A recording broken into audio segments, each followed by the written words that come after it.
go ahead here and begin, and maybe I'll just add one more time to hopefully what now is obvious to you, that we are at the end, and we have just one more lecture, that's today. So we're going to wrap up chapter 14 and then get into doing some examples. And I'm not sure how many or how far we will get, but that's what I will do with the balance of the time.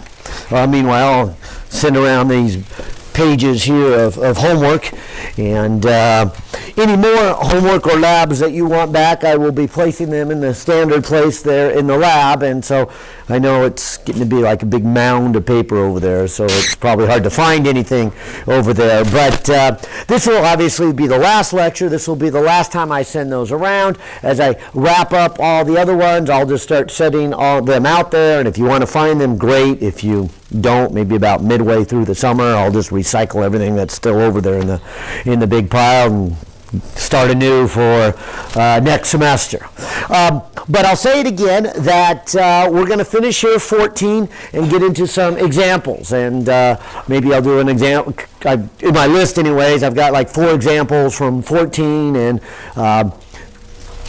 actually I got 6 in 14, but maybe we should only do 4 of those 6, so that maybe there'll be time to jump back into 13. I didn't get a chance to do any examples, at least at the end. I did a bunch of examples and calculations as we were working through, so I feel more comfortable with that in terms of the examples I have given you. So that's the game plan for today, and then, as you know, we head into the final exams week, and so I know you've been studying and working towards that direction. I'm not sure what your final exam schedule is, but I know that the final exam for this class is when? Wednesday. And what time? Yeah, 8 o'clock, so that's pretty obvious since the class starts at 8. So I don't think anyone will confuse that. Maybe I should ask, what room? Yeah, this room, and again, that's pretty obvious here. So we'll have this room in the same regular time. It is on Wednesday. Perhaps the only thing that is different is the fact that on Monday you won't be coming to this class. You might have another final on Monday, but not for this class, and we won't have a lecture, and you won't have a lab. So obvious, those I think are things that are obvious, but just in case they're not, they're worth repeating here. All right, so back to where we left off and what you guys did a lab on. And so we went through a derivation here to come up with Archimedes Principle. And I was giving you kind of the basics of it, and we even put a few things in the aquarium so that we could see it in action. And we'll do that again. But of course, I think by the time I went through it once, and you hopefully saw it 6 times when you did the experiment on Monday, you're getting pretty familiar with Archimedes' principle. But here's what I was trying to demonstrate. I was trying to demonstrate that if you took a rock and you hung it on the end of a scale, and then you dip it underwater, the scale reads less. Why does the scale read less? Because the water is lifting up with a buoyant force. And so the first thing I was trying to show you is, yes, there is a buoyant force. The second thing I was trying to illustrate was that buoyant force, and I'll draw it in a picture, comes because of the fact that when you have something underwater, which in my case is a rock, is that there would be pressure from the water pushing upward on the rock, and pressure on top pushing down.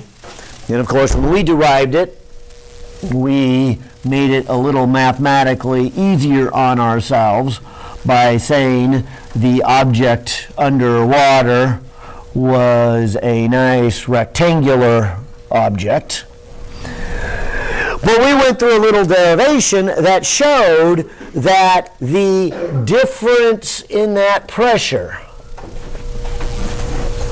and the fact that the pressure is greater as you go deeper. In fact, we had this. The pressure is at some point 2 is some point 1 plus this rho g times the depth that you went down.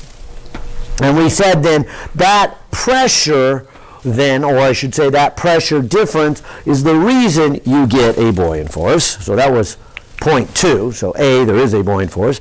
B, it is caused by that pressure difference. And the big picture is where I want to begin. Where we left off was, what is the value of that buoyant force? And so we like to say here that the buoyant force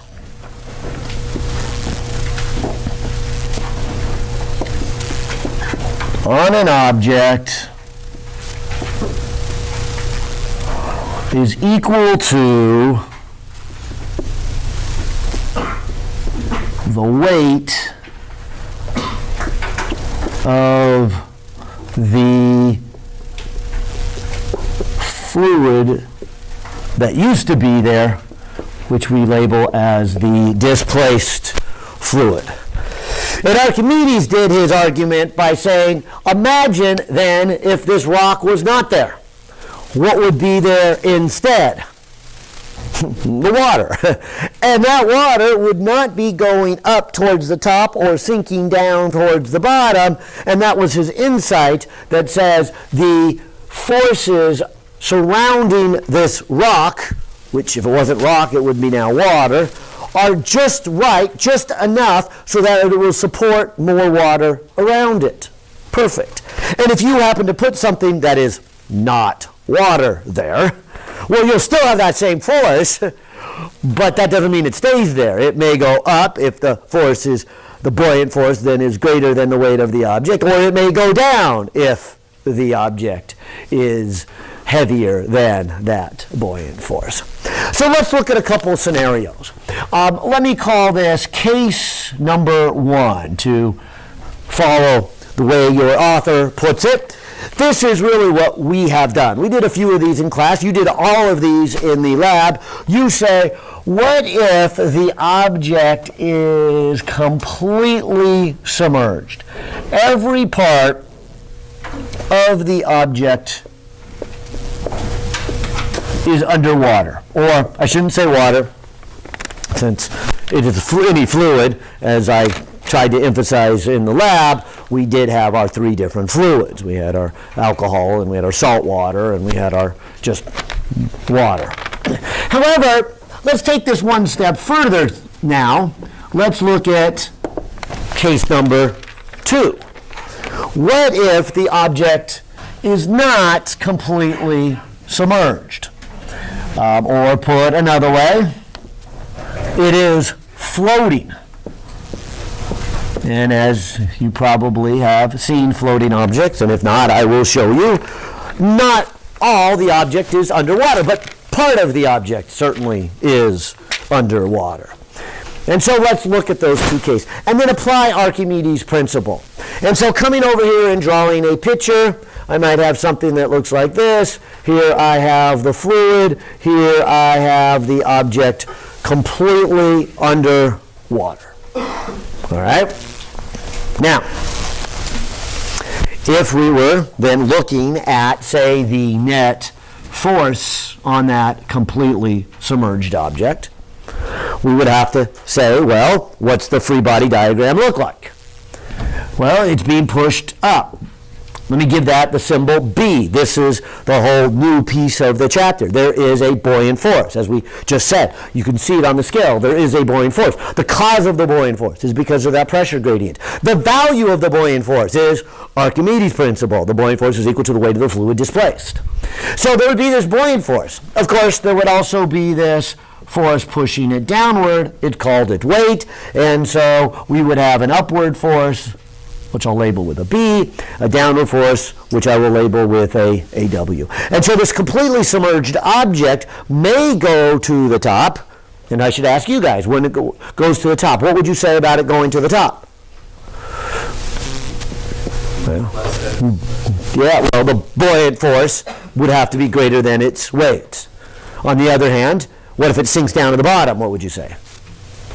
Yeah, then its weight is more than its buoyant force. Let's go through a couple of steps, because you guys already had this discussion about density, but I want you to see it now in the math. How would I calculate the buoyant force? Well, Archimedes Principle, it's equal to the weight of the fluid displaced. So how do we calculate the weight of any object? Isn't it the mass of the object times g? But let me put a little sub m underneath it to indicate that I'm talking about the mass of the fluid that is displaced. So I'm not talking about the object.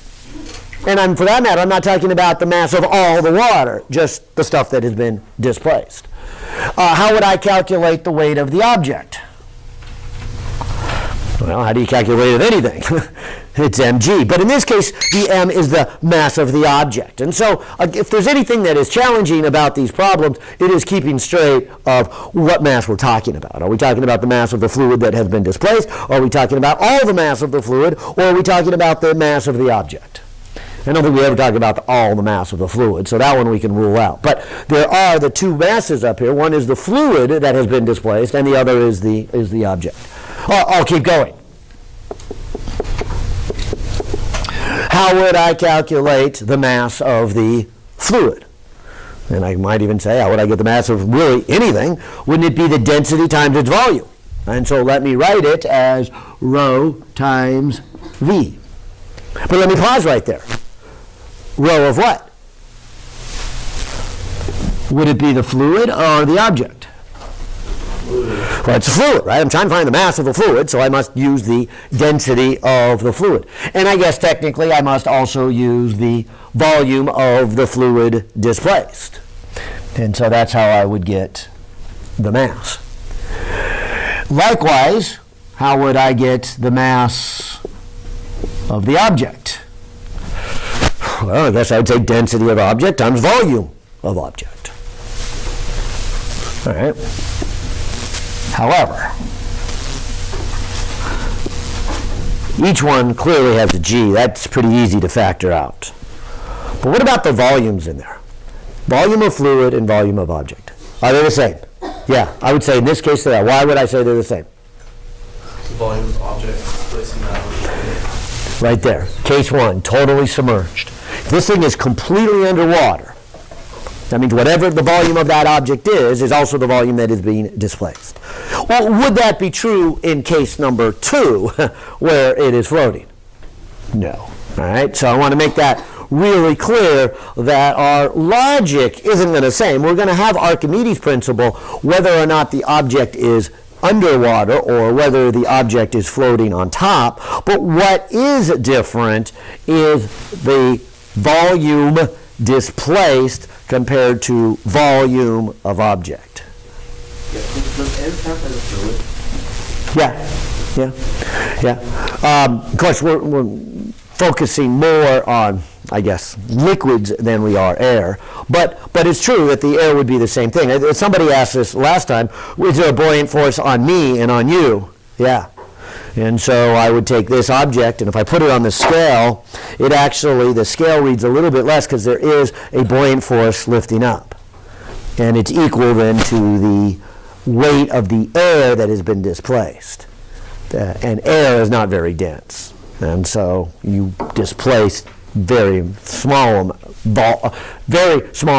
weight of air. So you are being lifted up by the buoyancy of air, but not that much. Whereas when you get into water, you clearly notice how much buoyant force you have there. But it's the same physics. So what I'm going to go ahead and do in this equation is pull out the V for volume, and I'm not even going to put a subscript. There's no point in talking about volume of the fluid or volume of the object. If they're completely underwater or under the fluid, then they are the same. And so then I have density of fluid minus density of object. And I think we have an equation that better represents what we said conceptually last time, and some of you already said today, is that when will an object sink and when will an object float? Okay, well, if it floats, that means this number is positive, right? It gets pushed to the top. And so it's going to float if the density of the fluid is greater than the object. When is it going to sink? It's going to sink when this force is negative, pushing it down, and that would happen if the density of the object is more than the fluid. Okay. And as we left last time, we tried some different fluids. Some different objects. This piece of wood has a density of about 0.5 gram per cubic centimeter. Do you guys remember the density of water? It's 1 gram. This is clearly less than 1. So if I put it completely underwater and let it go, what happens? Floats to the top. Of course, I think the fun one to see was both the Coke, which has a density just a hair above 1, and the density of Diet Coke, which has a density just a hair under 1. The one that I forgot to bring in, I grabbed this one by mistake, but here is a piece of wood, but it is dense wood. It does have a density greater than 1, and so it sinks. And so I was trying to say that, yes, we often think of wood as floating, but it's not because it's wood. It floats because of its density in relation to, its density, which comes back to the weight of it and the buoyant force. So some wood can sink just like some rocks have a low density and they float.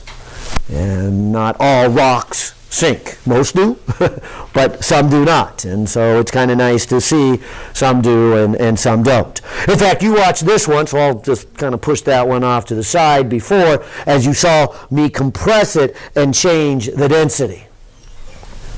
I thought this one would be fun today.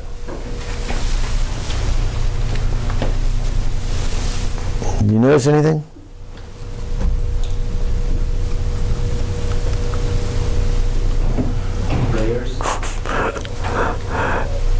Can you explain this? Any guesses?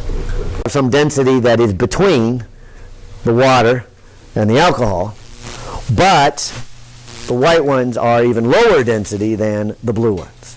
Here's why I say that. What do you think will happen when I shake them up? So now I'll get a mixture of alcohol and water, right? I'll get some density that's in between. And if you remember from lab, the density of the alcohol was that 7.9, but I'll call it 0.8 grams per milliliter. The water was 1.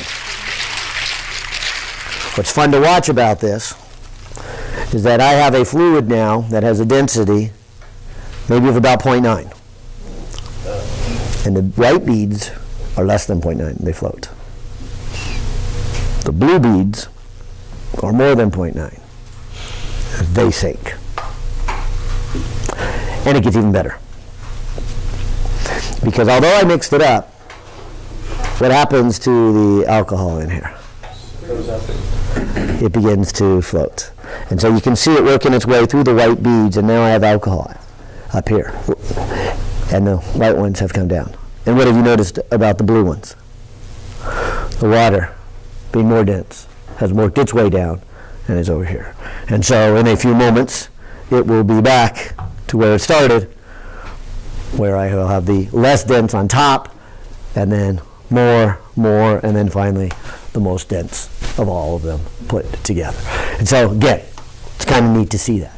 Now, that being said, let's move into case number 2. I think case number 2, even though it's the same logic, for some reason gives students the hardest time. And I think the big reason is, and I already pointed it out, that they forget that the volume displaced and the volume of the object aren't necessarily the same numbers. They are when they are submerged, and so that's easy to do, and we talk about that one first. And maybe that's part of our problem is we talk about it first, but then students kind of catch on to that, and that's all they ever think about. But in case, what I'll call case 2, let me draw a picture. And maybe I'll just draw that picture. I mean, obviously, I got this rock, but I'm going to put the wood a little closer to the edge of the window there so you can see it. But if I was then taking that aquarium and looking at that piece of wood, something like that, here's my piece of wood floating there in the aquarium. I'm hoping you will see the main point that usually gets students into trouble is the volume of the fluid displaced the same as the volume of the piece of wood? No, not even close, right? I can even color it in down here or shade it in there and say that the part of the object that is under the water line is the part that is displacing a fluid. The rest of the volume of the piece of wood is not displacing any of the fluid. Okay? And so that in mind, I could say, let's do the same type of logic that we did back in case number 1. Let's look at the net force. Now again, there would be a buoyant force, which is equal to the weight of the fluid displaced. Well, of course, there's also gravity pulling it down. So there is its weight. But there's something different about an object floating versus an object, say, sinking or being held underwater with a hand. What do you know about the net force? Yeah, and that's the key, exactly. It's got to be 0. Those two have to balance, right? I mean, that is what ended up happening. In fact, you can see case 2 begins after case 1 gets pushed to the top. I mean, if I were to push the piece of wood underwater and let go, and the buoyant force is greater than its weight, it gets pushed up to the top. But how come it doesn't just keep going up higher and higher and go to the ceiling and go higher and higher and go up to chemistry in the 2nd floor and go higher and higher? How come it stops at some point?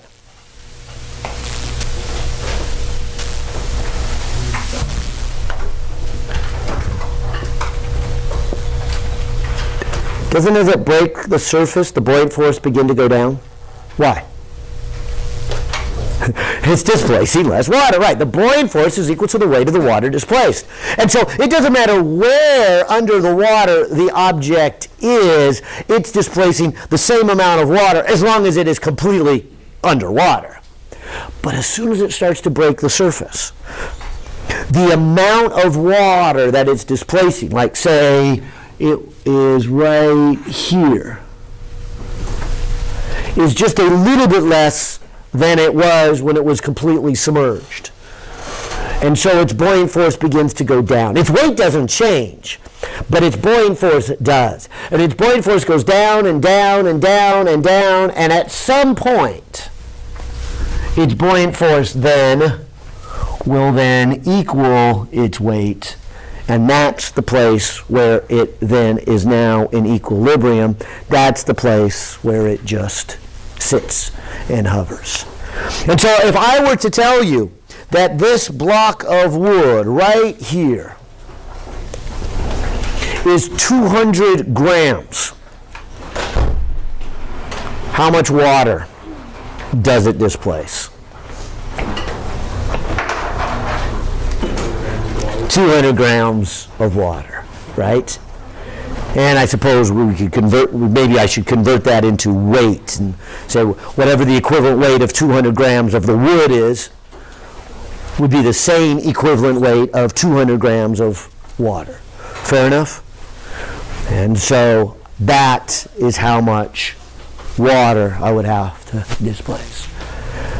If I told you there was a big ship out here and the ship weighs 100,000 tons.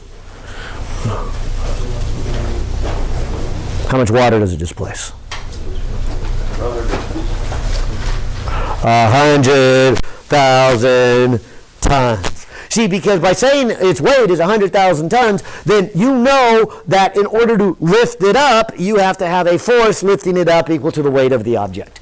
And that comes from the buoyant force. And we know the buoyant force is equal to the weight of the fluid displaced. In fact, maybe you could see it a little bit better if I maybe take some of these floating objects out for a second.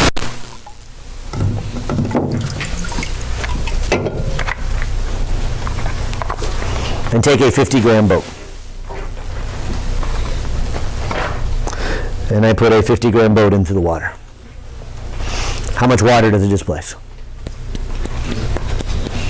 50 grams. What is the volume of water it displaced? Cubic centimeters, yeah, but 50 cubic centimeters. Exactly, because we know water has a density of 1 gram per cubic centimeter, right? So if I were to carry this math out a little bit further here, I would do the same math that I did here. How would I get the buoyant force? Well, the buoyant force would be, I guess, that thing right there, right? Which is the weight of the fluid displaced. So I would say this is the density of the fluid times the volume of the fluid times G. That would have to equal then to the density of the object times the volume of the object times G. Of course, G would be the same on both sides. Okay. But maybe it's worth asking again, is the volume of the fluid displaced and the volume of the object the same? No, not in this case, right? That's the whole idea and the difference between something floating up on top, right? In fact, if I were to rearrange this and write this as volume of the fluid displaced compared to the volume of the object. So I'll move the volume of object over here. And as long as I'm doing some math, let me write this then as density of object over density of fluid, right? What does that mean? How would you describe this ratio to somebody? Volume of fluid divided by volume of object. Smaller than 1. Definitely smaller than 1. Okay. Doesn't it look like a fraction? Right? You're comparing two things? So what am I comparing here? Isn't this really how much of the object is underwater compared to the whole object? So how would you describe this fraction? The percent submersion. Right, the fraction underwater. If I multiply by 100, it'd be a percentage. Okay, so that ratio would be a fraction. It's a fraction, as you said, less than 1. It is how much of the object is underwater. Good, let's go back to this piece of wood. I put this piece of wood in here, I would say, just visually, about half of it's underwater. Right. And so this ratio must be a half. What does that say about the densities here? It's half. It's half. So what would I say about the density of the piece of wood? Yeah, the density of the object must be half of that of the density of the fluid. Exactly. Half of it is under or water. Which is how I told you that I know that that density of that piece of wood is about a half a gram per cubic centimeter. Those of you, at least in the morning section, I measured the density of the alcohol and the salt water and then put it on the board so you could, use it in part of the lab. And some of you were watching how I did it. What did I do? Anybody in here remember? Yeah, I just took a big thing of alcohol and I placed an object in it and I looked at where it was floating. At what level did it float? Knowing that the ratio of how much is underwater compared to above water is the same as the density of the object and the density of the fluid. And in that case, I knew the density of the object, and so I could find out what the density of the fluid. So I put it in the salt water, and then I put it in the alcohol, and I didn't bother to put it in the water. In fact, that's how I got the density of the object, is I started with knowing it for the water, and then I put the object in the water and got the density of the object, and then from there, I went over and put it in the other ones. I bet most of you would say styrofoam has a low density. So what do you think will happen if I put it underwater? Or in water? Well, float, first of all. But describe its floating. How much would be underwater? Very, very little, right? The density of the object is very small compared to the fluid, therefore the percentage underwater would be very, very small. Okay, and so there is an interesting. You want to see some interesting pictures? Google floating on mercury. Mercury is a metal, but it's a liquid at room temperatures. It is 13.6 times more dense than water.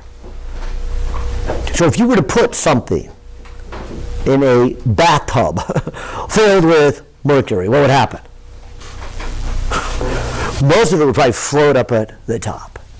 And there's some great pictures, and I say look at only pictures because mercury is toxic, but there nonetheless is a lot of crazy people who love to sit on bathtubs filled with mercury.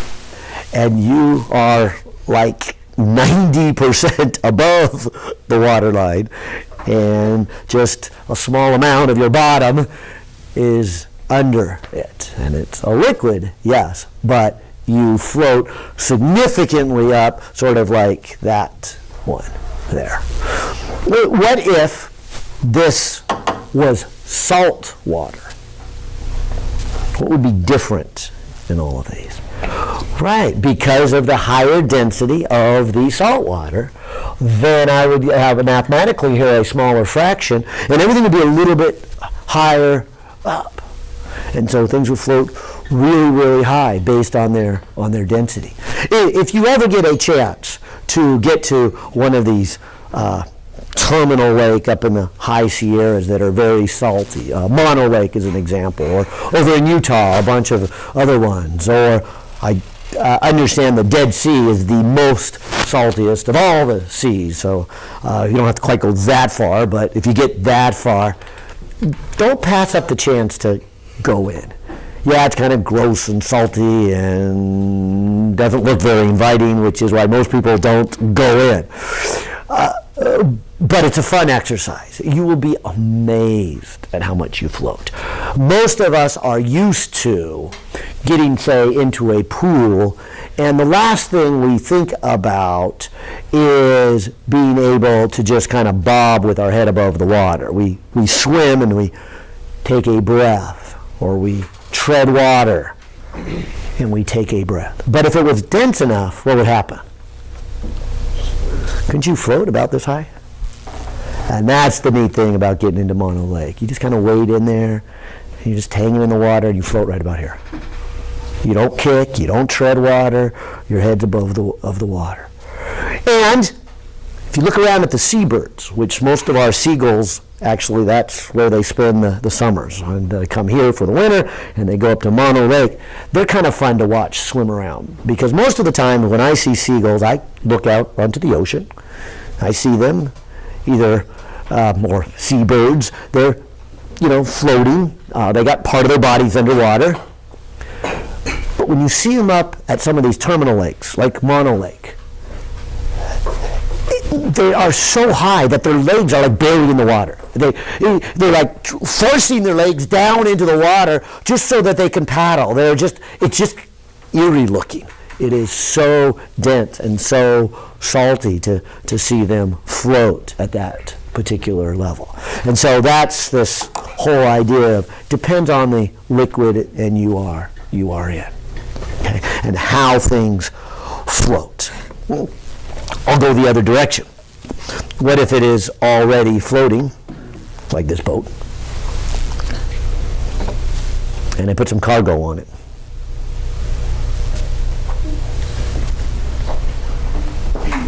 Well, what do you think will happen?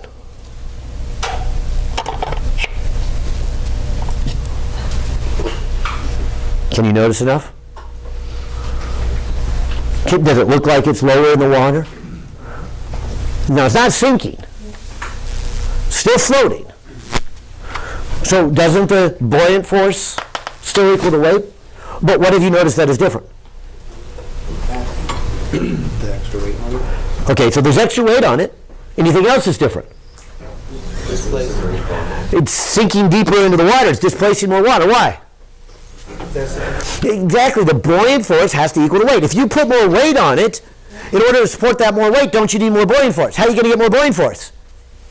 Displacing more liquid. And so the boat sinks deeper and deeper. Oh, let me put some more weight on it. I'll put some in the front seat.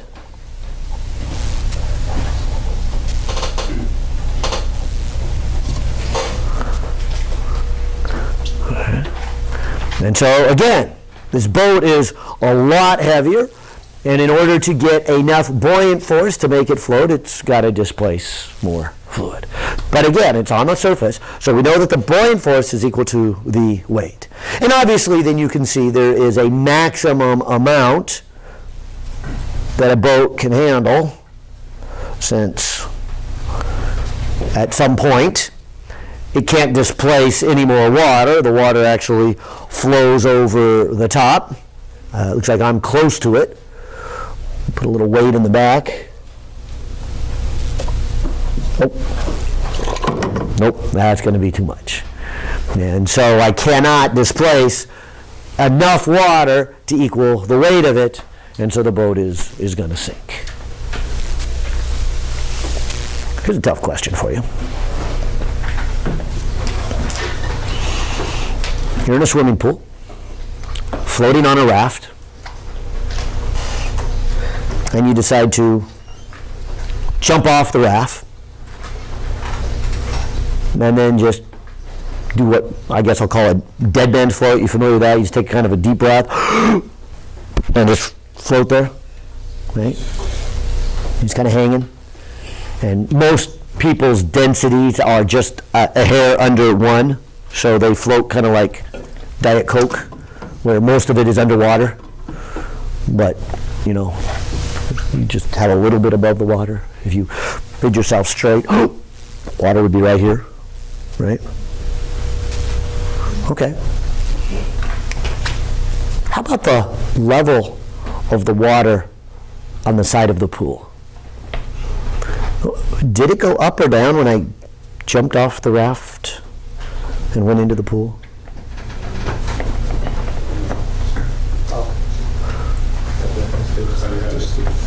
Or stay the same as we had, right? And a lot of you are saying that it stay the same. Before I say yes or no, why would you say that? Where it when you jump off, it goes down, and you jump back in and go up. Okay, right. So when I got off the raft, then of course the raft would go higher and displace less water, right? And so I'd expect it down. But then as I got into the water, that would go up. Did it go up the same amount that it went down?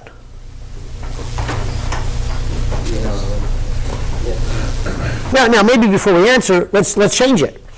It's not you on the raft.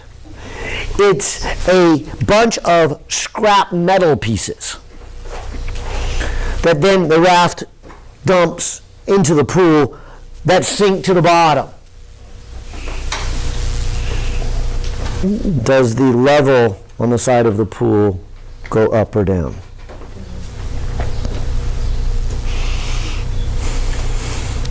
It goes up. And I guess it would be kind of that same argument. When the metal pieces come off the raft kind of bobs up a little bit higher, right? Displaces less water, and I would expect the water level to go down. But then as the metal pieces go into the water, I expect it to go back up. But again, the same question. Does it go up the same amount that it went down?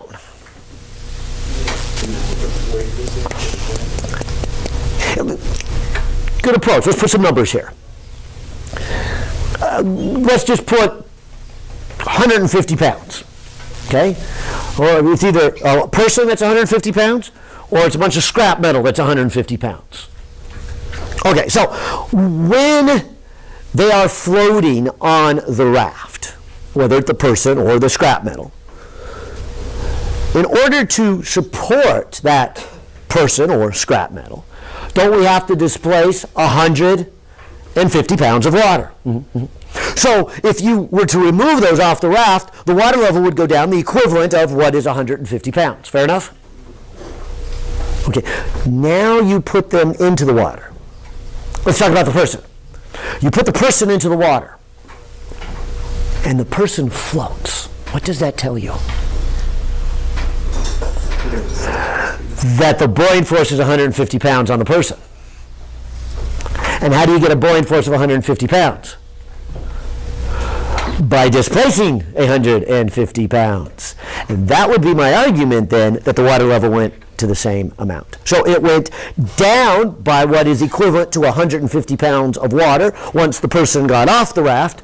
But when they went into the water lifted them up, which is equivalent of 150 pounds. And I know that because they're floating, and the water level goes to the same. So I would say somebody who got off of a raft and now is floating doesn't change the sea level or the water level. I said sea level because I was thinking about icebergs. Melting icebergs that are in the sea, melting ice that is in your cup, assuming they're floating and they're not stacked onto the bottom, do not change the level. But how about this piece of scrap metal? Piece of scrap metal. As it comes off of the raft, again, the water level would go down, the equivalent of what would be 150 pounds. It goes into the water. Obviously, that displaces some more water. But the fact that it sinks tells you what? It displaces more, less, or the same as 150 pounds? Less. If it was the same as 150 pounds, then what would be the buoyant force? 150 pounds, which would make the metal float. The fact that the metal sinks tells me that the buoyant force is less than the 150 pounds of the scrap metal. So it must be displacing less than the 150 pounds. How much less, I'm not sure, but the fact that it sinks, I know it's less than 150 pounds. So as the water level goes up, I know it is less than the equivalent of 150 pounds. The net effect is the water level goes down.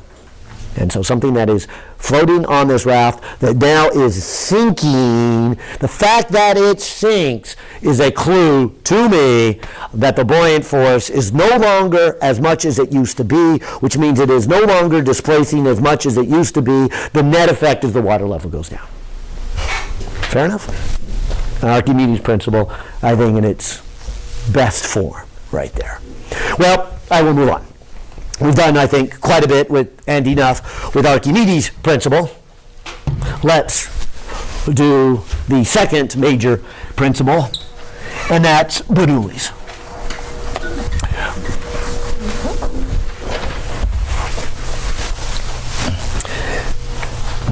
And Bernoulli took this whole idea of the fluid one step further. As I said on last lecture, not far enough that we would need any mathematics from Math 220, which is our differential equations. So we are going to take the next step, but as far as we can go before the math gets beyond the level that we are expected to know, beyond the scope of this class. That's why I said we don't do much with fluids. This is just kind of a one chapter introduction to fluids, and then you will see a lot more of this when you have more mathematical skills. And so you will take a fluid dynamics class when you transfer from here, but this is as much fluid as we will work with. Well, I shouldn't say completely, because we also cover fluids in a little more detail when in our dynamics class. For those of you who take our Engineering 116, again, we look at more dynamics, more mechanical things, and more dynamics things. And fluids is part of that near the end. But all of those then kind of stop short because of the differential equations, and both of our classes that deal with fluids don't expect you to be that far along. We don't expect you to be that far along until you transfer to your next level. That's why I keep saying your major class on fluids is coming, but it'll be one of your first classes you take when you transfer to a four-year school here. But Bernoulli said, let's look at the moving of a fluid. And so that's why he takes the next step. He says, let's take some fluids that are moving. And let's say they're moving without any friction. Or when we talk about fluids, we usually call that the viscosity, the rubbing of the fluid. How well does it flow? And so again, like a lot of our mechanics, we started off with, hey, saying there was no friction. And then, of course, it got a little more complicated. Then we had static and kinetic friction. Then it got more complicated when we got into resistive forces and so forth and so on. But for a lot of our problems, we said, look, no resistance. And so that's where we'll start with our fluids. Let's do something like this. Let's say that I had a pipe that had a fluid flowing in it. And I'll just use the word water, although please remember, this could be an oil pipeline, or this could be transporting any or many minerals and or alcohol for that matter during the manufacturing process. And we could have all kinds of tubing of different fluids in it. But I'm going to go ahead and then make this tube, say, increase in diameter.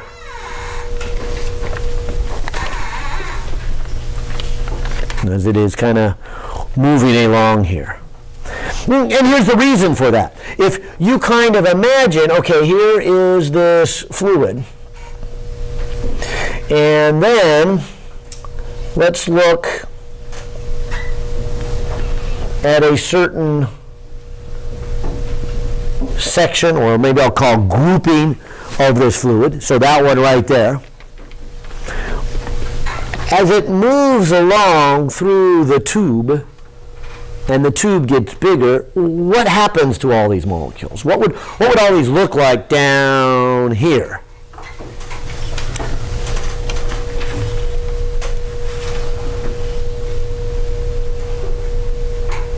Well, I guess they would kind of be thinner in nature, right? Because don't have a bigger cross-sectional area they can be in. If I call this cross-sectional area 1, and this cross-sectional area 2, because they're the same number of molecules here, I would say that if I called this then X1, then I would then refer to the thickness here as X2. And just conceptually, without doing any kind of numbers, I would say X2 is smaller than X1, that these molecules then spread out. How would X1 and X2 be mathematically related?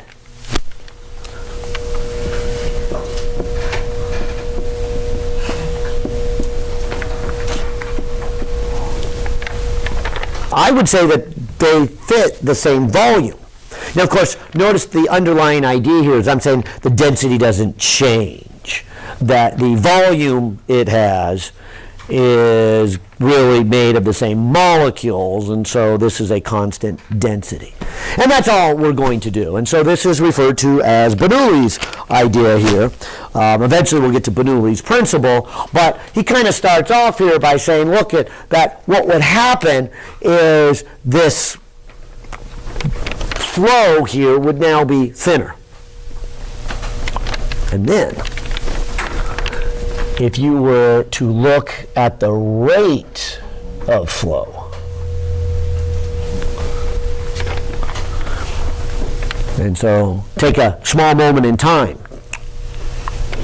and then this is flowing at a small moment in time, what would you say here?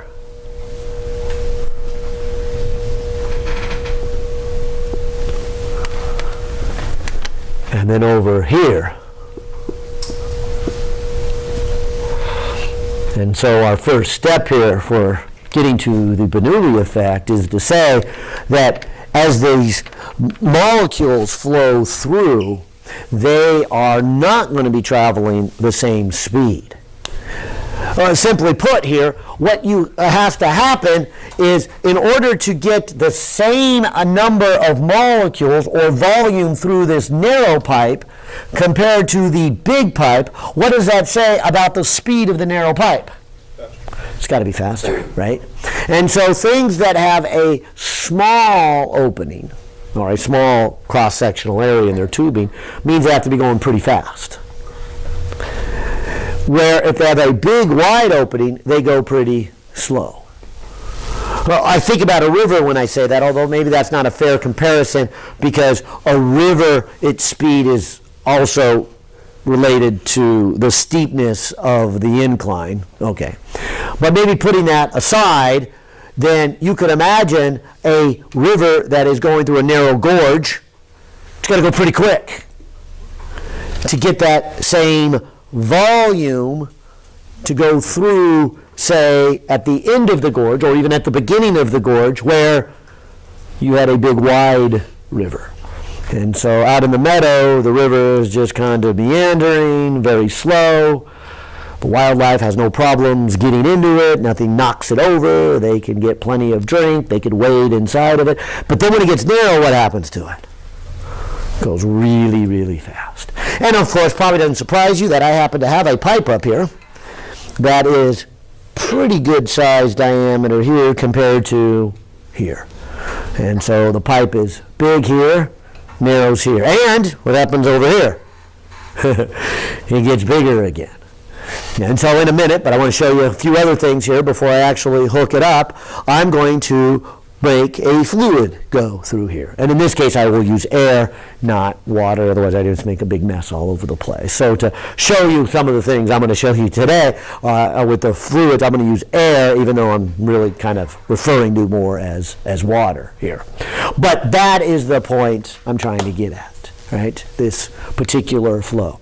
Maybe you could think of it as the other direction here, right? That if this was big and fat and then narrows, then it's got to go really fast to kind of squeeze out there. And I think most of us have seen this in our garden hoses, where we have a big garden hose and then we install some kind of nozzle on the end that gets really narrow, or we put our thumb over the end of it to make the flowing area very narrow, so that what we get is a high speed. And so that's how we get that high speed shooting out the end of the hose, by narrowing it. And so it's going at a low speed in the hose, but a fast speed at the nozzle. Now, that being said, let's talk about the energy. Because if I were to look here at the energy and compare it to the energy here, I might have something like this. I will put the energy it starts with is equal to the energy it ends with, assuming I don't add any energy along the way.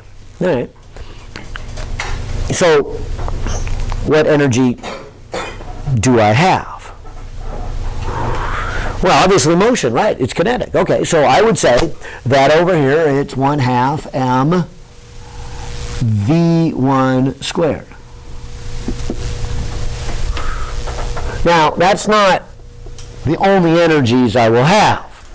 So let me give myself a little bit of space and start asking you, but I'll go to the other side. Wouldn't the other side have 1/2 m v2 squared? And didn't you already tell me that v2 in this picture is less than v1?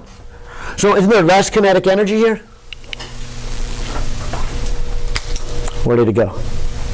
Where did that energy go?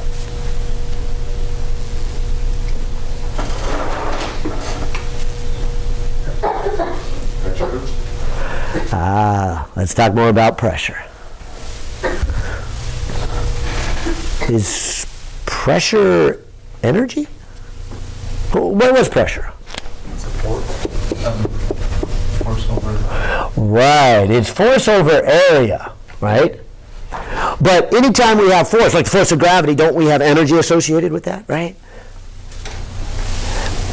And if you like, you might think of these as little tiny springs, if you will. And basically what the pressure is doing is when you put a lot of pressure on something, you're kind of like having these microscopic springs pushed together. Because what happens when you take away that pressure? Doesn't those springs kind of snap back out? Giving that energy back in, so it's kind of like an elastic type of energy. In fact, what if I were to multiply both sides by volume?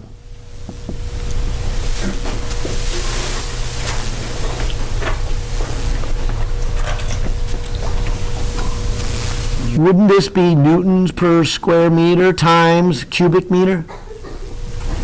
Excellent. Right? Isn't that the energy? And so what I'm trying to illustrate here is Bernoulli's kind of insight here as a different way of looking at pressure. And so the second half of this chapter is to relook at pressure. The first half of this is we looked at pressure as force per area. There's nothing wrong with that. But like any force, then there is an energy associated with that force. And again, I think it kind of helps to think of this microscopically. I know this, that if I had a spring sitting on the ground here, and I kind of pushed my hand on it and compressed it, I would be putting a force while I'm compressing it. Fair enough? And I would be giving a stored energy. We call that an elastic energy. In fact, it wouldn't surprise you that if I pushed down on it and I let go, what would happen to it? Yeah, it would give back that energy, and in this case it would be kinetic energy. And as it shot into the air, that kinetic energy would become potential energy, right? And so that compression, that pushing together, is a type of stored energy.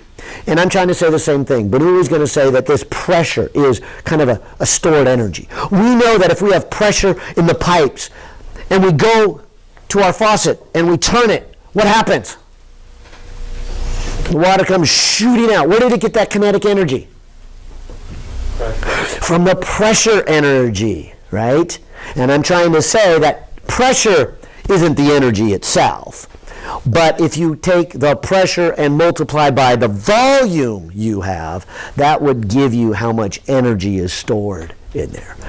And so you can imagine that if I had just a little bit of water under pressure and a lot of water under pressure, there would be more energy just because there's more water there, even if they're at the same pressure. So the total energy is a combination of two factors, and that's what I'm trying to say here, that the energy stored in compressing something can be calculated by saying it is the pressure of it times the volume of it. And again, I think you can see that well in the units. And so here is the new view at pressure. Instead of looking at it as the force on it, look at it as the energy.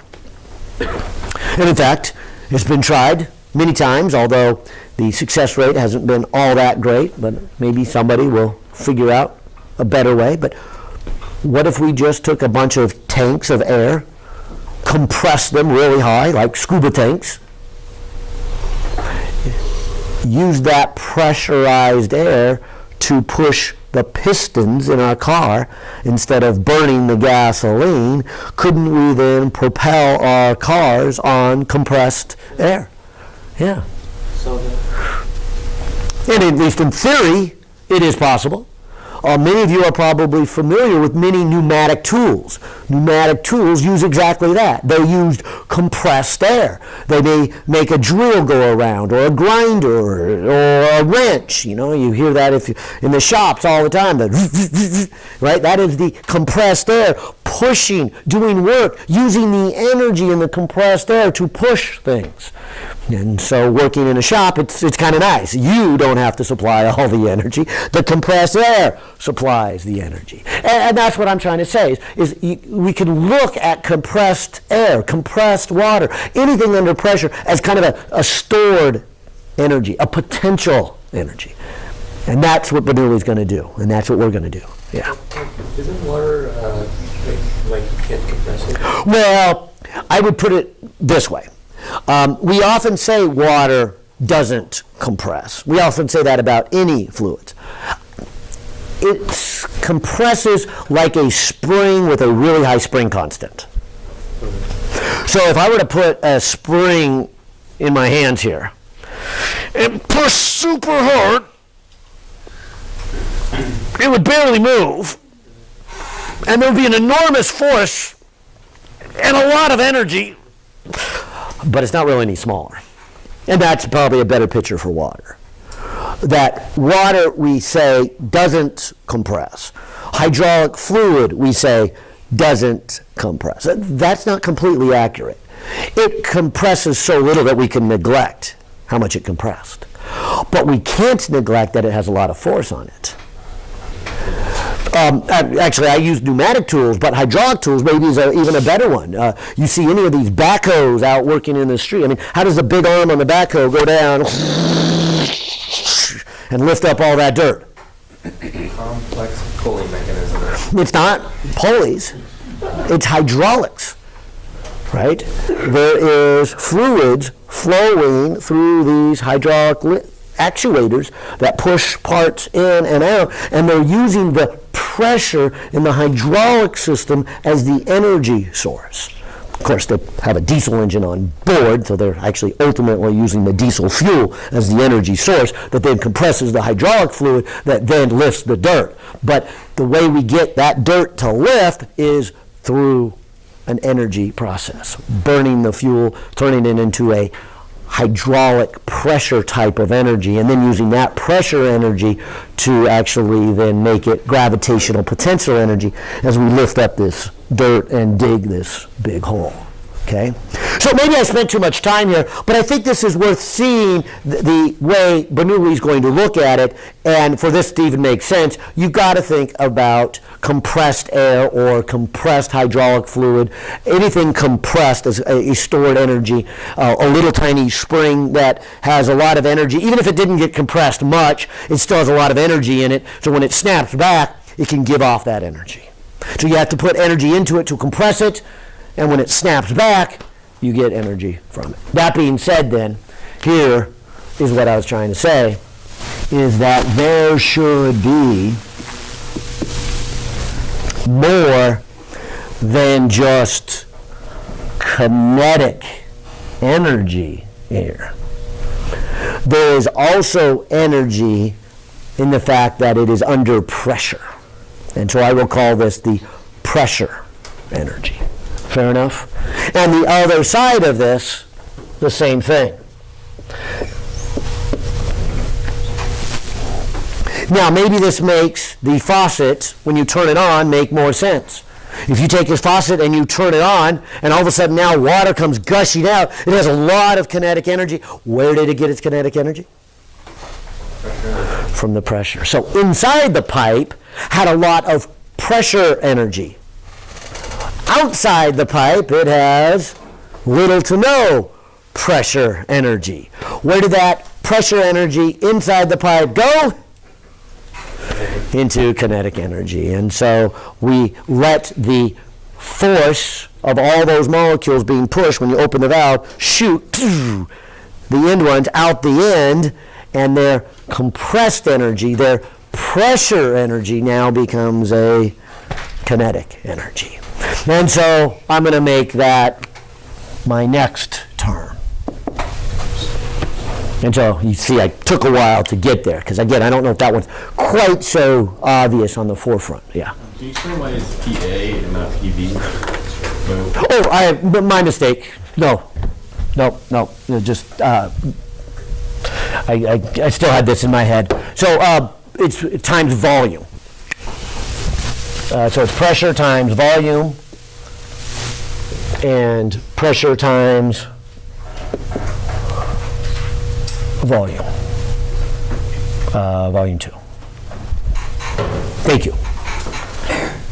One more energy, and I didn't really show it in this diagram, so maybe I will redraw my pipe. But something else could happen with this pipe. Besides getting bigger,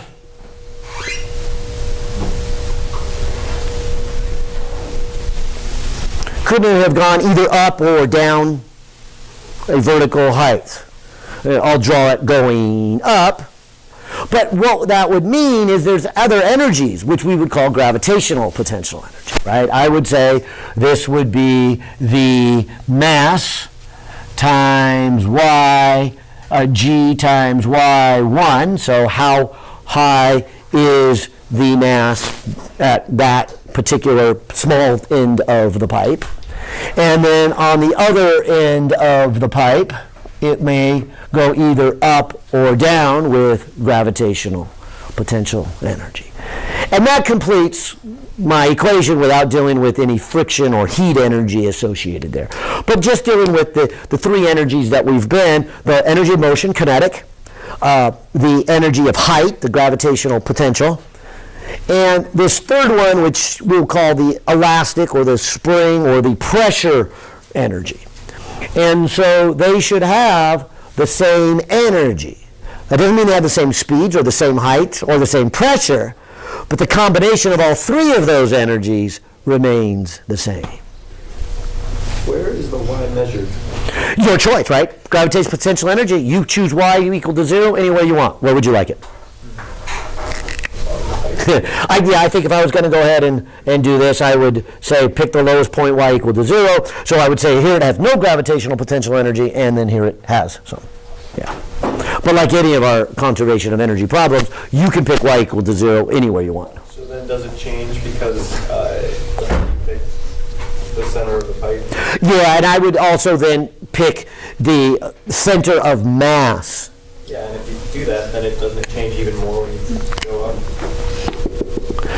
So relative to the bottom of the pipe. this blob would go up to this blob. And to calculate the gain in potential energy, you would be calculating the increase of the center of mass. Now, you would certainly argue that these parts down here go up a different distance than these parts up here, right? Well, totally agree. But that was the beauty of the center of mass. We could take an object that has size to it and think of it as all condensed to a little point. And that will keep our calculations simpler. Right. Here is Bernoulli's then last step. He says, let's go ahead and divide by the volume.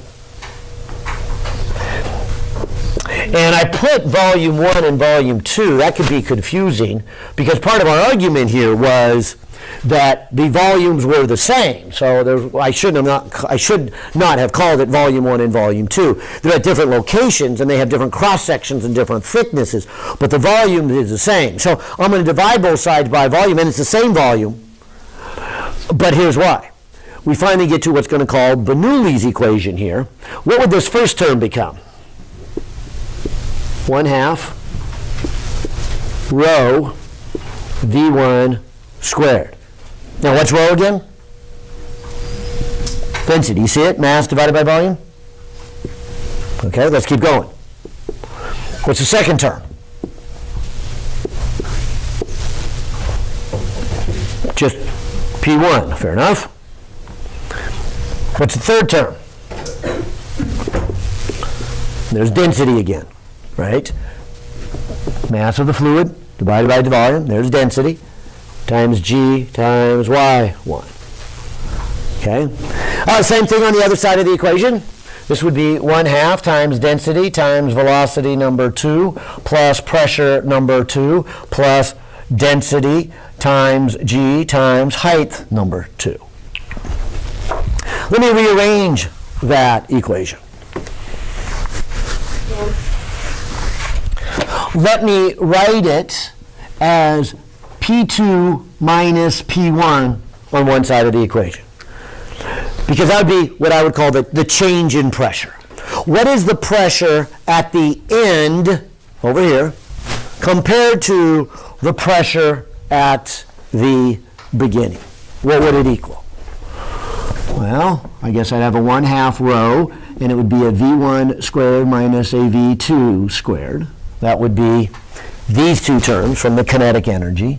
And then I would have these two terms, which is then plus rho G Y1 minus Y2.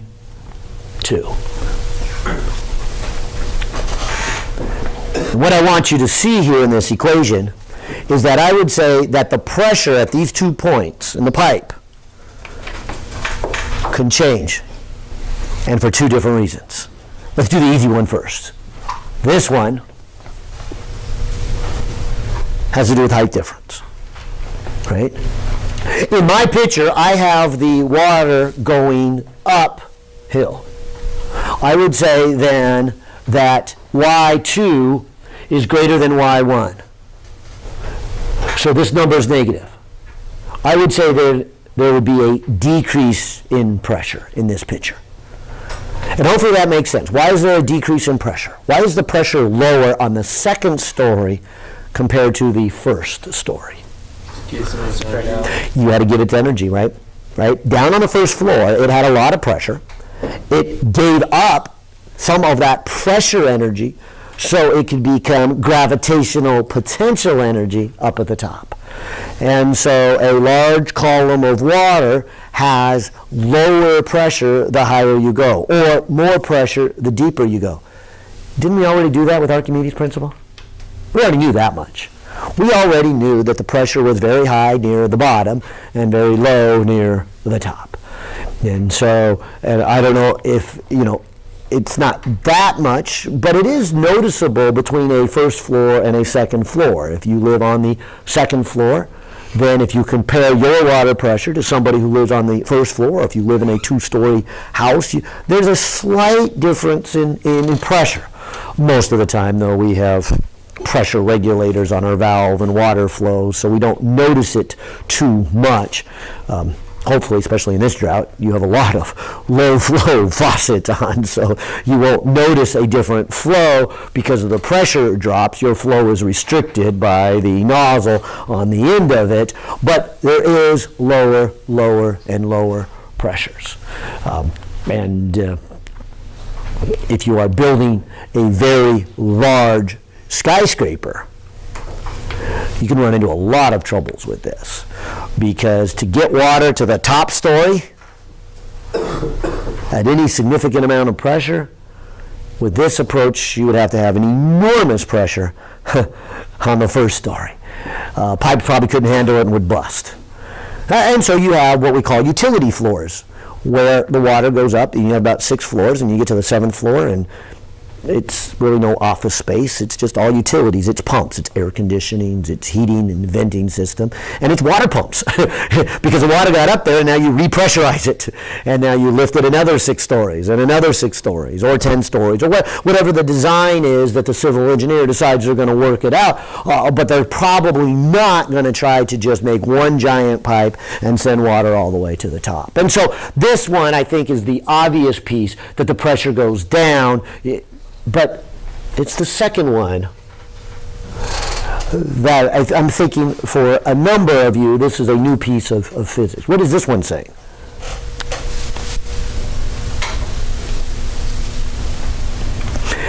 Doesn't this say the pressure changes if the speed changes? And why would that be? Why would the pressure change if the speed changed? Let's say it went faster. Energy. Exactly, right? If it goes faster, it must have got that energy. Where did it get it from? From the pressure energy, right? This is, again, back to here, which I got so much stuff here, I decided I'm not going to turn on the sink, but if I turn on the sink, what I'm basically saying here is, in the pipes in here, there's a lot of pressure. And then it loses that pressure, a drop in pressure. Where does that energy then go? To kinetic. And so it shoots it out the other end here.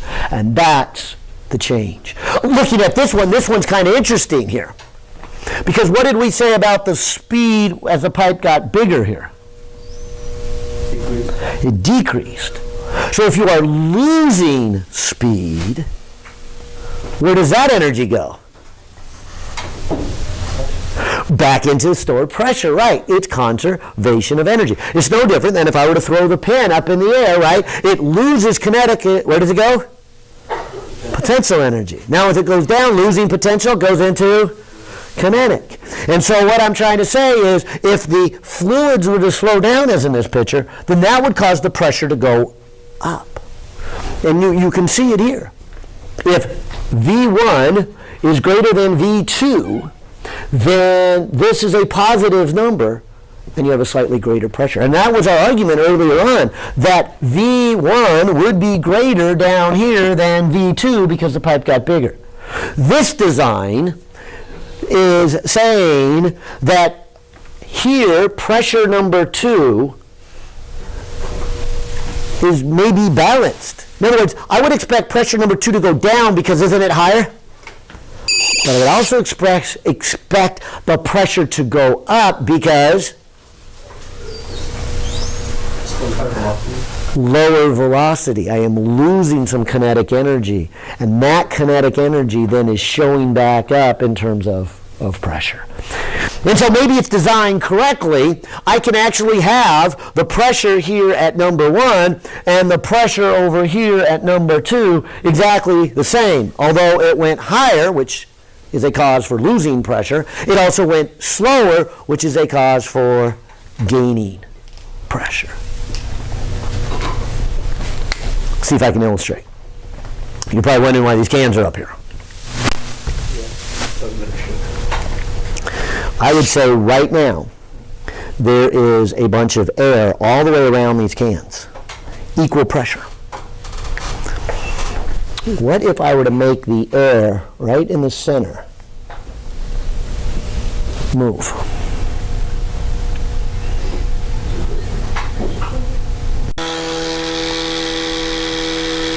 I would say at this point I'm blowing equally on both sides, not just on one side. So as I blow equally on both sides, I would argue that the pressure is lower here, but it's also lower here, and the low pressure is equal on both sides, and nothing much happens. But what if this was spinning like that? What would the spinning of the cylinder tend to do with the flow of the air? It would tend to drive it to this side. And so what will end up happening is by rotating it and blowing on it, the air will be forced mostly to this side. I'm sure some still goes on this side, but a lot more is going to end up on this side. So what does that say about the pressure over here? It's going to be low compared to here. So what should happen? Like that can, that should then push it that way. Yeah, that's it. And so I got my little fan. I got my little string to give this a good spin. I'll put my fan. Yeah. Sure enough. And there it moves it. It's really no different than any of you sports lovers who like baseball, tennis. Did I bring golf ball? I don't bring golf ball. Ping pong ball, soccer ball, right? What does the spinning of the ball do for you? I'll grab the baseball here first. But if the ball is thrown, depending on its spin, we'll just kind of do the standard, you just kind of release it straight and it rolls off the tip. This would give it what we often call a backspin. So what's that doing as it goes through the air? Isn't that forcing the air up over the top? And what does that do?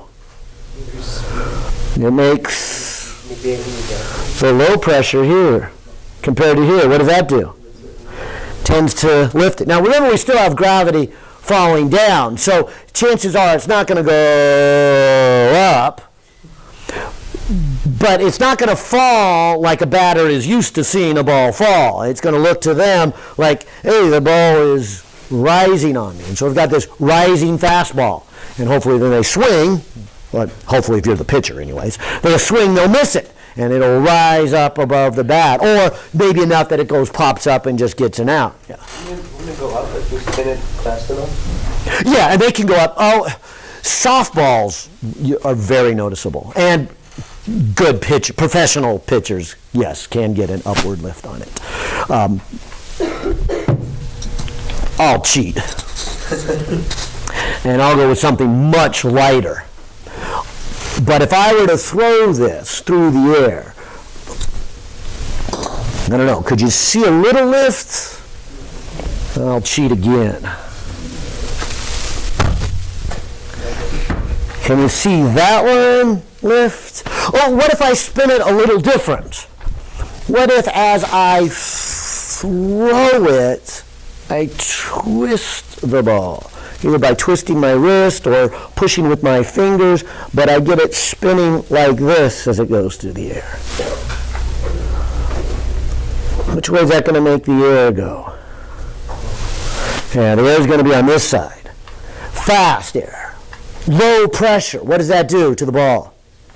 Pushes it this way. And so the ball goes sideways, a curveball or a slider, and it moves over. Spinning it the other way, a screwball, will make it go in the other direction. Yeah.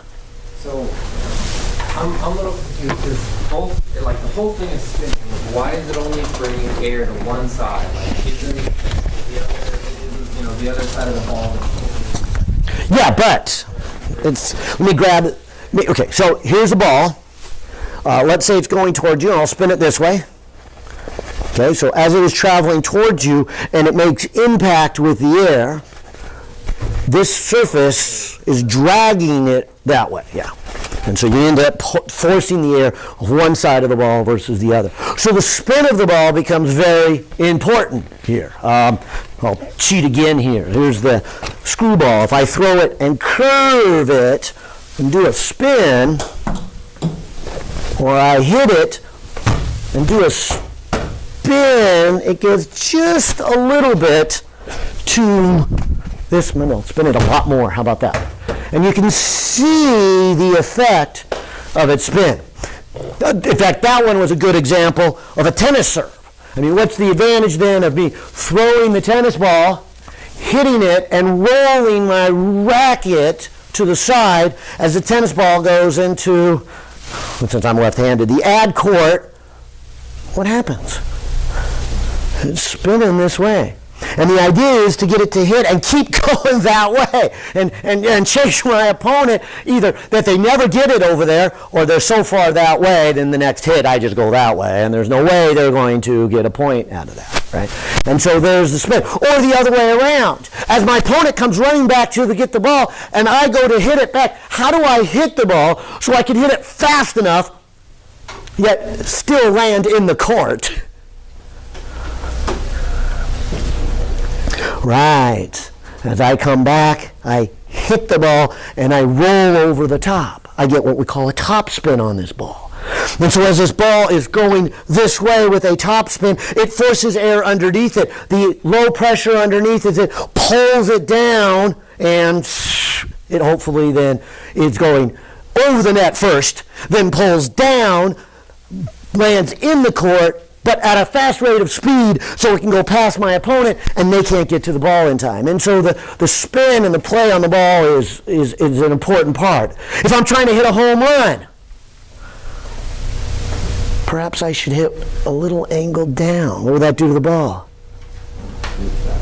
Backspin. What's that do? Gives it lift. It goes a little farther. I go to drive the golf ball to the green 200 yards away. What do I do with the golf ball? And hopefully have a club that's got a little tilt in the head so that as it hits it, it spins the ball with a backspin. But hopefully I don't slice the ball so it goes that way and lands out in the rough somewhere. And so the play and the spin of the ball is important. Well, you brought up soccer. I have a free kick. There's the goal. Unfortunately, my opponents make a big line in front of me, so I don't get a direct shot to the goal. How do I get it to the goal? Right. And hopefully the ball heads off this way with a spin and goes around the opponent and spins and goes to the goal. And so the spinning of the ball and the aerodynamics applied with the ball is a fascinating part of all of these games. Volleyball, tennis, soccer, ping pong. And as mentioned earlier, I said, we could put air through here. And I claimed earlier that right here at this part of the pipe it would be narrow. So what would be the speed there? Higher. And according to now, when we add this in, if it's a higher speed, what should be the pressure there? Lower. And so I happen to have little openings up at here, so I can measure the pressure. And I got a unique way of measuring the pressure. Remember, blowing on these cans? If I were to blow the air and see what the pressure is, the air would flow up and go around both sides of that ping pong ball. It's fairly stable, because what happens if the ping pong ball tries to move out to the left or to the right? If it tries to get out, say, to my left, the air is blowing on its right, what does that do? It brings it back into the flow. And so these want to be in the flow. They get pulled into the flow. So this would be a measure of how much pressure there is compared to this. And so this clearly has a higher flow rate because it has more pressure. That's why it lifts the ball up higher. And then the pressure goes back up when it gets to the fatter pipe because it has slowed down. It has converted some of its kinetic energy back into pressure energy. Of course, in this case, since I lost so much air here, it doesn't quite go back up to the same amount. And there's probably also some friction that we haven't talked about. But mine goes down mostly because so much air is coming out those openings there. Oh, which is why just doing these balls in the shop vac is kind of fun to itself. They're just like that one here, although there's the ball.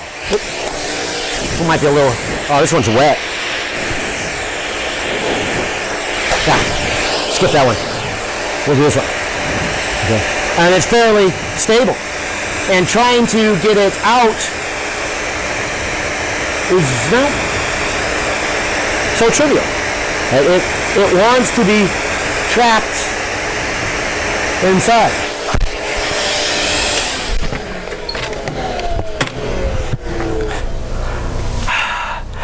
Long semester, a lot of work. I can't wait till summer, and it's going down and throw a Frisbee. I don't have to ever think again.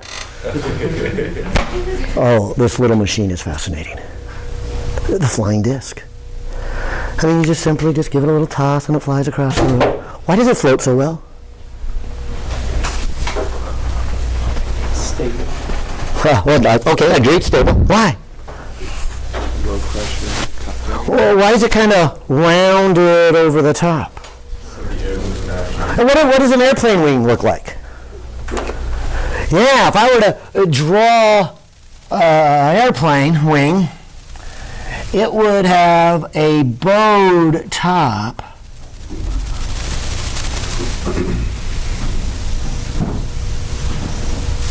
And what's the purpose? I'll leave the back ones alone for a moment. But what's the purpose of that bow? It creates the lift. The design here is that if you had a couple of molecules, one of the molecules is going to go over the top, the other one will go across the bottom. If designed and done well, we can kind of keep those together in their same location, but they separate for a moment and then come back together. But since the top one traveled a greater distance over the arch, over the curve, doesn't it travel then a greater speed? And what do we say about greater speeds? Lower pressure. So as this airplane wing is moving forward, you get a low pressure over the wing. And I think you already know airplanes don't fly unless they're moving. And here's why, right? You need to get that pressure difference. And to get that pressure difference, you're invoking a Bernoulli's principle, which is the difference in that velocity. The difference in velocity is what gives the airplane its lift. In fact, what would you say about the faster you go? The greater the pressure difference is, and therefore the more lift you get. What is the most dangerous time on an airplane ride? Take off and landing. Take off and landing. Why? you're not paying attention. Again, I don't mean you, I guess, as a passenger, but just in general, for the pilot. Why are the takeoff and landings really the danger time on a flight? Right, and I heard both of those. Those are really good. One of them, I'll recognize, but that's not the one I want to focus on, is, yeah, obviously you're so close to the ground that if anything goes wrong, you don't have time to react. You don't have distance to fall and correct for a mistake. All right, true. But the other one, as you said, is what would you say about the high speeds? A lot more lift, right? Plenty easy to get lift. So at low speeds, you don't have much lift. So obviously, one of the dangers is, what if your airplane never gets going fast enough to get enough lift to equal the weight of the airplane? Well, you're just going really fast and running out of space. Obviously not a good ending to that one, right? You're just going to go, right? And so that's why, every pilot knows there's what they call the point of no return. What does that mean? You pass that, you're going so fast now that if you hit the full brakes, you're not going to stop in time. You're going to go in the river or the ocean or whatever's on the other end of that runway. But on the other hand, you're not going fast enough to lift. So you're at the point of no return. It's, full throttle. Even if we crash, I guess it's better to be crashed at a high speed. We gave it a try that it is to say we never got lift. And so you're at that point. And the pilot needs to know where that is, because when you get to that point, I don't care what happens, we got to keep trying. And if an engine goes out, then maybe we're down to one engine or three engines, whatever the plane is, and we just got to give it a try, because we're not stopping in time. All right, and that's this whole idea of the lift. However, there is a clever technique that will allow you to get more lift when you're at a lower speed, and you probably know this. What do they do? Yeah, you got these little flaps, and so part of the wing is designed to extend down during the takeoff and landings, and that's why they're there. Because once you're flying at 500 miles an hour, you've got plenty of lift. You don't need much bow to it and much surface area. It's when you're at the 125 miles an hour, 150 miles an hour, where you're trying to take off, is where you want to get a lot more lift. And so the wings are what I would say are shape shifters. We change their shape, giving them a certain amount of lift, because we essentially want the same lift. We want them to lift the weight of the plane, whether they're going 500 miles an hour or whether they're going 150 miles an hour. And that's the reason for the bow to it. But notice this is the same physics.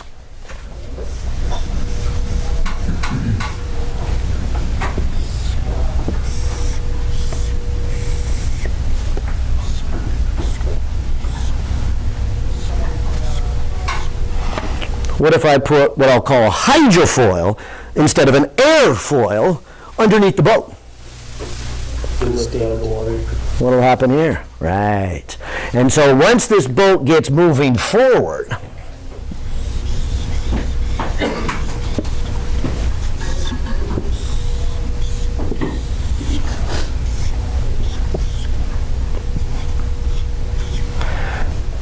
it's no longer bumping on wave to wave. It's certainly a much more pleasant ride and more efficient ride, because I'm not plowing through the water and lifting it up. I do have the hydrofoil that have to plow underneath the water, but that's very hydrodynamic and it flows through much easier. So a much more efficient, a faster ride, a more pleasant ride, less fuel consumption ride.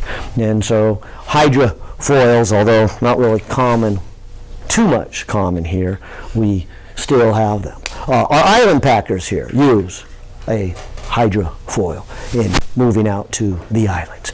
It's good for the paying passenger who really is not used to the rough seas, and they can have a pleasant ride and tell their friends, and more customers come back, as opposed to say, don't ever do that, I got so seasick, you will never want to do that again.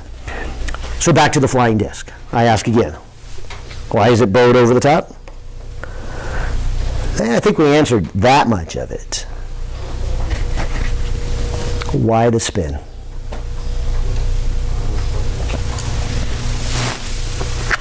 Why the rough edges? Turbulators.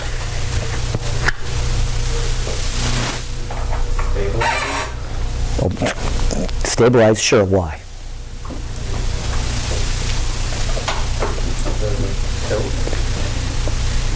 Anybody ever throw what I call a cheap Frisbee? One that doesn't have the turbulators. One that usually is nice and smooth. Usually has a company logo on front. Right? You give it a nice little throw. Everything's looking good. It's going to your friend, and it goes. Yeah. Why? Because the effect of the It's like the bike. If it tilts one way, it's going to not level out, right? Yes, you guys are definitely on the right track. And whoever said the sucky thrower, it may be true too. But even a good throw with a bad Frisbee doesn't work out well because it's not aerodynamically designed well. It's more of a company logo than it is the design. But the idea here is if I were to throw this, okay, now remember it's spinning. Okay, so it's spinning along, and the air flows over the top.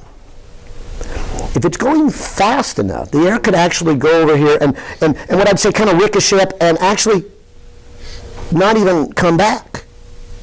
Now, what I guess I'm getting at that is even though the air is flowing over the top and there's a lower pressure, I'd say because the air goes up like here, this is actually lower in pressure than the front. Okay. So this side gets lifted up more than this side. Now, I know your first reaction is, oh, that's going to make the nose go down. But I should have brought it out again. You remember back in chapter 10? We took the wheel and I spun it, and then I held it. Now, gravity was pulling it down, but which way did it go? Didn't it twist perpendicular to the direction of the force? No, it wasn't. No, that's a different word. But yeah. But do you guys remember that? Okay. And so remember when it wasn't spinning. When it wasn't spinning, it just fell. And so I would say this disc, if it wasn't spinning, would then have a lower pressure here than here. Remember torque? Wouldn't that push the nose down? And I guess then that would make the Frisbee kind of go, still a bad throw. But that's not what happens. What happens is a combination of the lower pressure here and high pressure here. Hence, you have a torque. But because it is spinning, instead of nose going down, the edge on this side goes down. And so you throw it, the air flows and what we call separates on the back side. Without the spin, that would have made nose go down. With the spin, then it makes the left side go down, and then the Frisbee heads off to the side. Answer? Slow the air down so it doesn't hit so hard and ricochet up. There they are. These are put here so that as the air hits, they hit these little turbulators, slows it down, and you get a nice even flow across the top. And you don't get more lift here. Although we're not done. I told you it's a fun toy. You will never stop thinking about physics again. When you throw this Frisbee, as it moves through the air, isn't this right edge moving forward and this left edge moving backwards? So doesn't the airflow on this side different than the airflow on this side? In fact, this side as it's moving in, I would say kind of stops the air flowing over the top. This side over here, I would say increases the air flowing over the top. You're not going to get the same lift on left and right side. You're going to get more lift, if I'm throwing it this way and I'm left-handed, but you're going to get more lift here on the left than on the right. Isn't that a torque? Making it do this? Except that's what it would do if it wasn't spinning, right? I really wish I would have brought that wheel up here. Because if you have a spinning wheel, and so now you have a spinning disc, and I try to push it this way, what happens to it?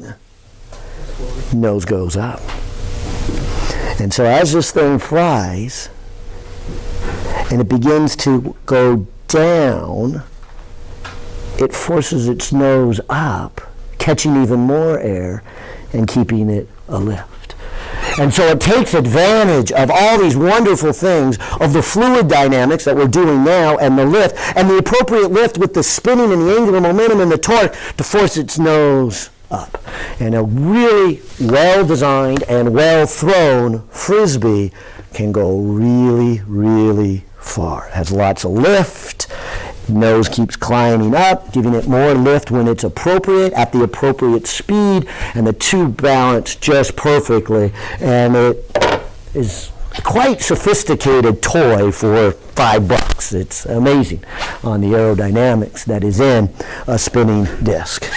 All right, well, I guess I'll say that's enough goodies on that. I said I would do some example problems, so maybe I should here. Shall we try one or two? I didn't leave too much time there because I got a little carried away there on talking about some other things, but I like that spinning disc, obviously. It's a good discussion of a lot of the physics that we have done here. But let me go to at least setting us up for doing some examples. Whoops, turn this on. And in the short time we have left, I will do one or two examples and from our fluids here. All right, so good, I turned that on. Let me look at my list here. I put number 5 here first, so I'll try that one. Number 5 is, as to be expected, kind of the beginning here of this fluid chapter, so I suspect it's kind of an Archimedes or even just a pressure one before that. Where is number 5? It's just a basic pressure gauge, yeah. And so a pressure gauge, what you might find in some of your dive gear or actually working in the atmosphere, an altimeter saying how high are we going, is basically measuring pressure. And it's built something like this. It usually is an airtight container. So in here I will say I have a vacuum, but it has some kind of piston here that can slide back and forth as pressure is pushed on it, and how far it moves by compressing a spring is essentially telling you how much the air pressure is, or water pressure, or whatever happens to be in. I think this is water. And it says here, the spring in a pressure gauge shown in figure 14.2, let me not turn back there, but that's what the picture looks like, a standard pressure gauge, has a force constant of 1,000 newtons per meter and a piston that has a diameter of 2 centimeters. As the gauge is lowered into water, so this pressure gauge is going to measure how much pressure in the water, which is also connected to depth. So you people who dive out here, you have a depth gauge. It's really a pressure gauge that's measuring the pressure and then converting that to knowing how deep it should be. All right, lowered into water. It says here, what change in depth would cause the piston to move by a half a centimeter? Well, if this were to move backwards a half a centimeter, then that means that if I did a free body diagram on here, I would be getting a force of kx from the spring, and I would getting a force of pressure times the area on the outside. And since it moved it back and then it's stationary there, this is our static equilibrium. These two forces are equal. So I would know that Kx is then equal to PA. Okay? And so there's my pressure gauge. Now I'm going to go under the idea, they don't really say, but we call this zero when it was at the surface of the water. Now the reason I say that is because at the surface of the water, don't we have atmospheric pressure? Okay. So this movement is caused by the increase in pressure due to the increase in depth. I say that because this problem, and I chose it, is the equation that we found the pressure at some depth in the fluid is the pressure above it times this m, g, and h for how deep we are. And I probably should have used A here for atmospheric pressure. But if I have, say, the ocean, there would already be some pressure at the surface of the ocean. That is really coming from the air molecules. And then it increases beyond that. And so the pressure at some depth, this much, is caused by the water. The total pressure is both the atmosphere plus the increased pressure as you go under the water. But I think what they're trying to say in this problem is that this pressure gauge reads zero pressure on the surface. And so it's what we often call gauge pressure. We don't really mean zero pressure when we're at the surface. Or what we mean is that's our reference point.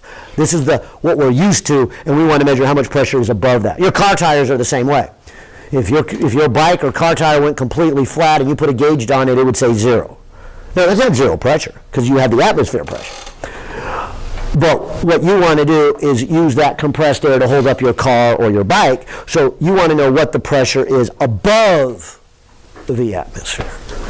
So this problem leads to this then would be the increased pressure. And so I'm going to put, oops, and my mistake, that is density there. My bad. And so we have a rho, I'll put G first, a rho, a G, an H, an A K, and an X. And now all these numbers we can put in. We would have a KX, we would have a rho, we would have a G, we would have an A, and that should equal to our H. And so that's what they're saying is something about depth here, right? As the gauge is lowered into the water, what change in depth causes the piston to move a half a centimeter? So in the top, I am going to put 1,000 newtons per meter. Down in the bottom, I will put, or the X, I will put a half a centimeter, but I'll put it in units of a meter. The density, now the density is coming from the water. They don't say if I'm in the ocean, which is what I was thinking, versus diving in fresh water. Slightly different since one is salt water. I'm going to go with the, well, since they don't tell you density, I bet they expect you to use kind of the standard for water, which is fresh water. But our ocean is a little more dense than that. So I'll put a little number down there, but I'm going to use the 1,000. Then it's the 9.8. Then the area would be pi times the radius squared, right? And so if my pressure gauge moved inward a half a centimeter, then hopefully it will move a little dial that says what depth am I at. And according to this, I would be at a depth of 1,000 times 0.005 divided by, 1,000. I could have left those off. divided by 9.8, divided by pi, divided by 0.01 squared, coming up with a 1.62 meters, really?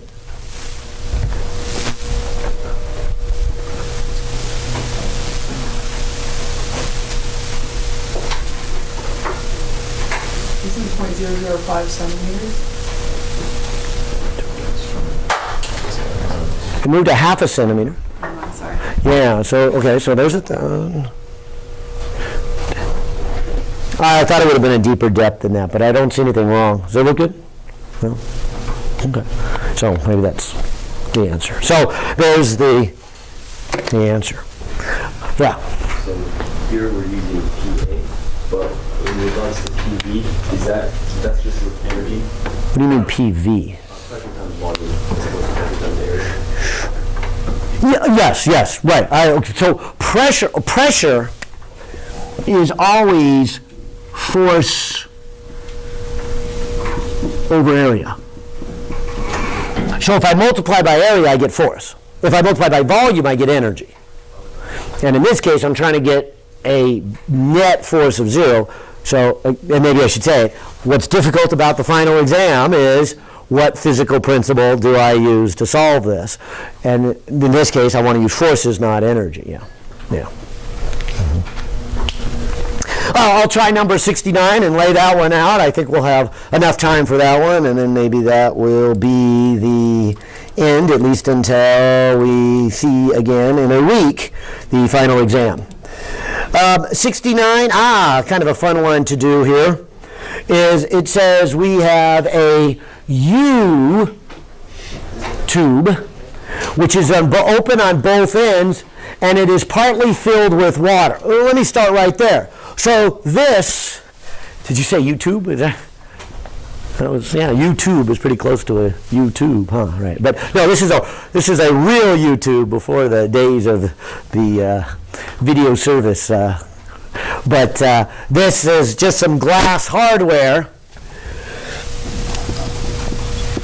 that if you take some glass tubing and form it into a U shape, hence the name U-tube, not the video source. Never noticed that before, but all right, keep that in mind. But this U-tube shaped glassware is partially filled with water, okay? Now, I bet most of you, before we even started today, or even this chapter, if I asked you that it filled with water, what would be the height of the water on the other side? Okay, you would say it's the same height. Could you tell me why it would be the same height? Push people on the other side.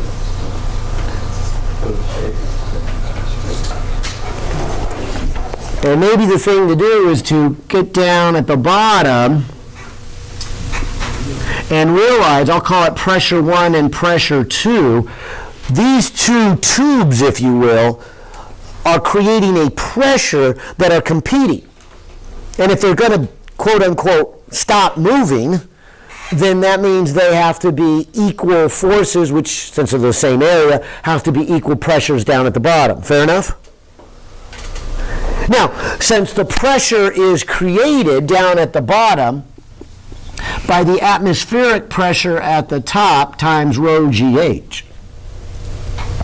And the same thing can be said about the other side, the atmospheric pressure times rho GH. And they're both filled with the same fluid, so they have the same density. The only way you're going to get the same pressure down at the bottom, if they're both open to the atmosphere and they're both having the same density, they must both have the same height. And so I'm sure you've heard that phrase many times, water seeks its own level, the level will be the same. But that is so misleading to what's going on in the physics. The reason for that is because of forces. The forces are balanced down at the bottom. Now here's why I say that. What happens if you pour oil into one side? oil, having a density of only 750 kilograms per cubic meter, is then poured into the right side and forms a column of length L, 5 centimeters. Are they now, as shown in picture B, at the same height? They won't be at the same height. Why not? And how would we figure out what they said is this height of the top of the oil, which is sitting on top of the water, compared to the water? What's the key here?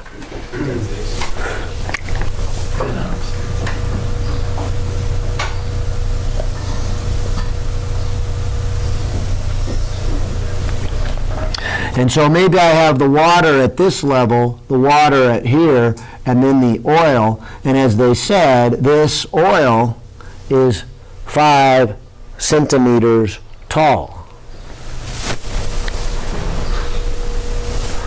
And so the oil sits a little bit higher above the water. Notice the fluids are not at the same level. Why not? What is the same here?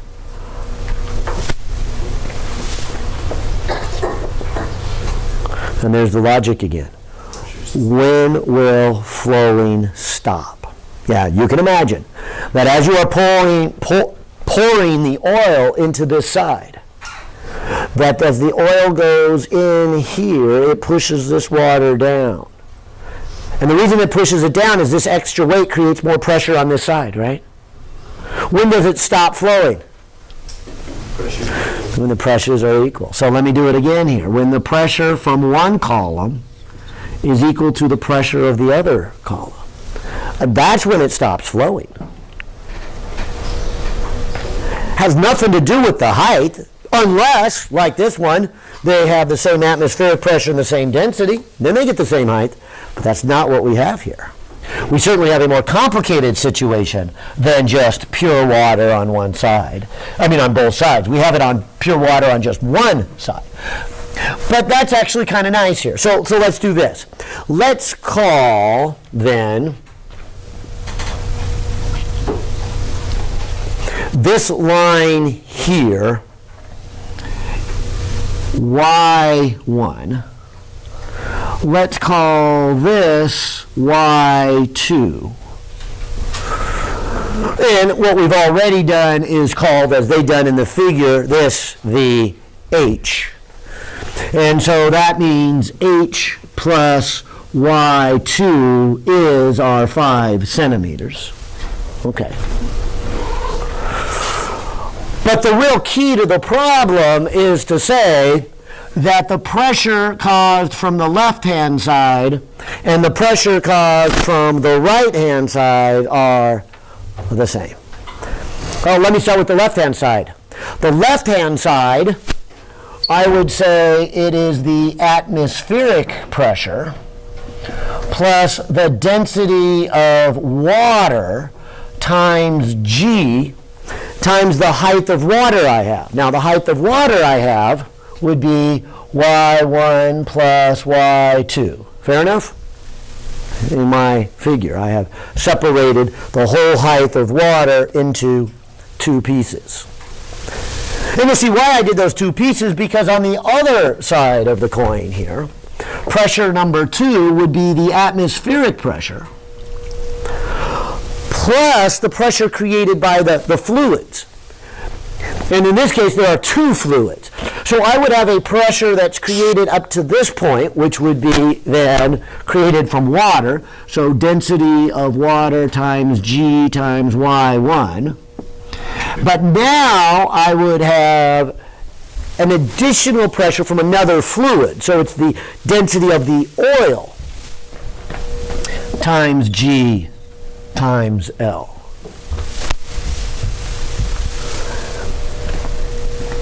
And maybe now you can see why I separated the water on the right-hand side into these two pieces, because then you're going to get density of water times G times Y2, the only thing remaining on this side, because that is going to cancel, and this is going to cancel with that term, leaving you only with this term. And on the other side, you're going to get density of oil times G times L.